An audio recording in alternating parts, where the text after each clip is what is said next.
সুলুসুল ইসলাম, ইসলামের এক তৃতীয়াংশ বলেছেন ইমাম নববী রাহমাতুল্লাহি আলাইহি। এই হাদিসের ফজিলত অনেক বেশি, যা ভাষায় প্রকাশ করা যায় না। এখানে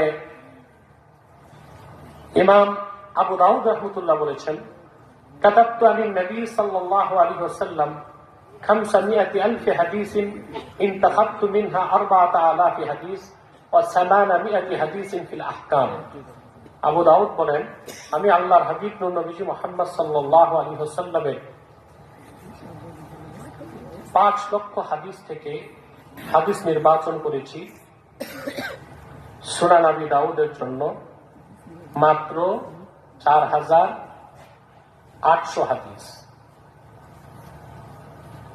5 লক্ষ হাদিস থেকে 4,800 হাদিস। ফাম্মা আহাদিসুজ যুহদ ওয়াল ফাদাইল ফালাম উখরিজহা। যুহদ এবং ফাজাইলের উপর যে হাদিসগুলো, সেগুলো আমি আনি নাই, আহকামের উপর হাদিসগুলো এনেছি।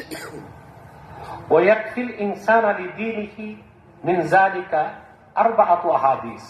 আর একজন মানুষকে পরিপূর্ণ দিনদার হয়ে দ্বীনের উপর চলার জন্য 5 লক্ষ হাদিস থেকে আমি নির্বাচন করেছি 4,800 হাদিস। তার মধ্যে 4টি হাদিসই যথেষ্ট হবে। এটা আবু দাউদ রহমতুল্লাহ বলেন। সেটা কি?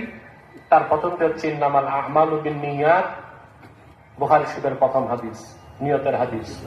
দ্বিতীয়টা হচ্ছে আল হালালু বাইয়িন ওয়াল হারামু বাইয়িন, এটাও বুখারী শরীফে আছে। 3 নাম্বার ওয়ামিন হুসনি ইসলামিল মারই তারকুহু মা লা ইয়াদি, এটাও বুখারী শরীফে আছে।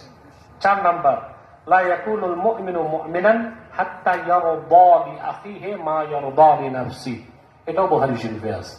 আর এই 4টি হাদিস আবু দাউদ শরীফের মধ্যেও আছে। তাহলে এখান থেকে বোঝা যাচ্ছে যে আসলে ইসলামের 1/3 হচ্ছে নিয়তের হাদিস। তার কারণও বদরুদ্দীন আলী ব্যাখ্যা করেছেন যে ইসলাম হচ্ছে কওলুন ওয়া ফি'লুন ওয়া নিয়াতুন। ইসলাম হচ্ছে কওল, ফেল এবং নিয়াত। ইকরার বিল শাহাদাতাইন, এটা কওল। তাসদিক বিল জানান, এটা ফেলুল কওল। আর ঈমান আনার সাথে নিয়তের সম্পর্ক আছে। এটা সুন্দর ব্যাখ্যা করেছেন মোল্লা আলী কারি মেশকাতুস সরামের কাতে। তিনি বলেন যে কোন ব্যক্তি যদি ঈমান এনে 100 বছর বাঁচে, আল্লাহ থেকে জান্নাত দিবেন কি 100 বছরের জন্য না চিরকালের জন্য? ঠিক কোন ব্যক্তি যদি 100 বছর কাফের থেকে মরে যায়, আল্লাহ তাকে জাহান্নাম দিবেন 100 বছরের জন্য না চিরকালের জন্য? কেন?